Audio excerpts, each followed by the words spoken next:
Halo semua, balik lagi bersama gue Razak dan hari ini gue mau mereview buku yang judulnya kalian udah tahu, mungkin di thumbnail juga gue kasih lihat. Buku itu adalah ini, kelihatan Surrounded by Idiots. Jadi Surrounded by Idiots itu adalah sebuah buku dari penulisnya yang mengkategorikan manusia itu dibagi dalam empat warna. Dibagi dalam empat warna itu ada merah, kuning, biru, dan hijau. Merah itu misalnya ambitious, agresif, goal oriented. Kuning itu talkative, needs attention. Yang extrovert banget deh, yang people oriented. Sementara kalau biru itu kayak lebih apa ya? Gue lupa. Biru itu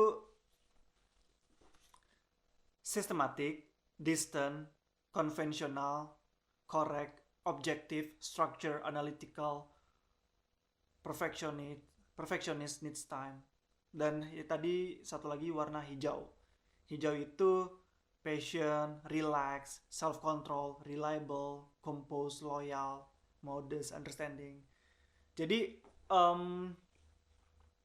buku ini tuh ditujukan untuk siapapun sebenarnya, siapapun yang eh, bekerja atau berorganisasi di perusahaan, sekolah, OSIS mungkin, atau di institusi pemerintah, RT RW, kelurahan.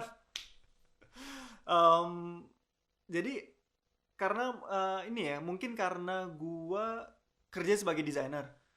Jadi gue merasa kayaknya gue lagi tertarik nih baca buku-buku yang ada hubungannya dengan human behavior, human psychology, dan gue juga mempelajari itu dan mengimplementasikan apa yang gue baca di buku ini tuh ke teman-teman gue karena gue baru sadar ternyata nggak semua teman gue yang easy going, yang needs attention, yang bisa ngomong di depan publik. Ada beberapa orang yang sangat introvert, sangat seneng dengan fakta bahwa kita harus di rumah aja selama pandemi ini.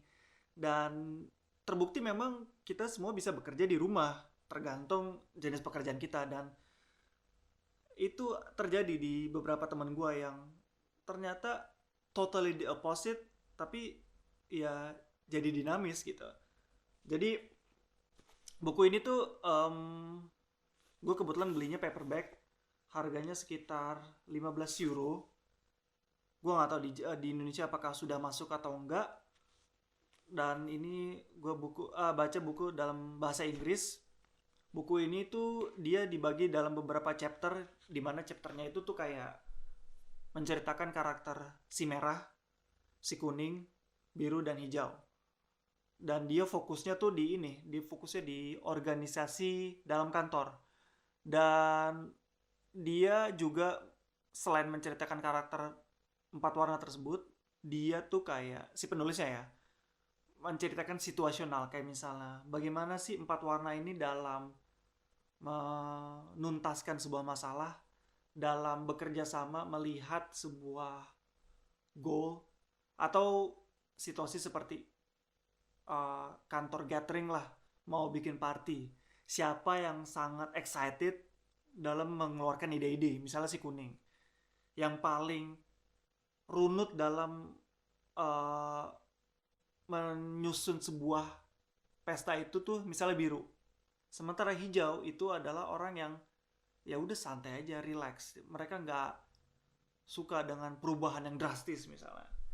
Jadi hijau itu juga dibutuhkan untuk stability misalnya, untuk apa ya, membalance, menyimbangkan si impulsif kuning. Gue pribadi gue kuning. Terus juga bisa dilihat karakter orang selain party juga dalam menulis email. Kalaupun kita belum pernah ketemu orang, kita sedikit bisa menebak karakter seseorang dari tulisan email mereka. Dan memang gue bahas ini ke beberapa teman gue dan mungkin nggak fair juga untuk apa ya, mengeneralisir orang dalam sebuah stigma gitu, sebuah mengkotakkan orang dalam sebuah warna. Tapi ini adalah riset yang sudah berpuluh-puluh tahun, sudah dibuktikan ke beberapa perusahaan yang si penulisnya ini membuat seminar, membuat ceramah, membuat kelas-kelas bagaimana mendapatkan sebuah produktivitas yang dinamis di sebuah perusahaan. Jadi sepertinya buku ini tuh menarik banget sih untuk kalian baca, untuk segala level. Ya bahkan untuk kalian yang freelance, yang punya anak buah, itu juga uh, menarik karena you know how to deal with the people, you know how to deal with people with different character gitu. Karena ada temen gue yang sangat biru banget, sangat hijau banget. Gue tuh nggak nyangka gitu. Gimana sih mentreat mereka, gimana sih cara ngomong sama mereka yang halus. Karena nggak semua orang bisa straightforward ngomong, nggak bisa em, bisa apa ya, mengungkapkan semua perasaan mereka. Jadi ada yang butuh pelan-pelan banget, ada yang butuh yang harus gradually develop the feelings gitu. Juga bagus untuk buat deketin cewek. Cuma ya bisa dipakai buat apapun lah gitu. Ya jadi gitu sih review singkat dari gue nggak akan bikin reviewnya lama-lama karena emang ini niat gue adalah untuk pengetahuan tambahan kalian. Kalau misalnya di tongkrongan kalian punya topik tentang human psychology atau tentang manusia, kalian bisa selipin nih ilmu-ilmu dari buku ini.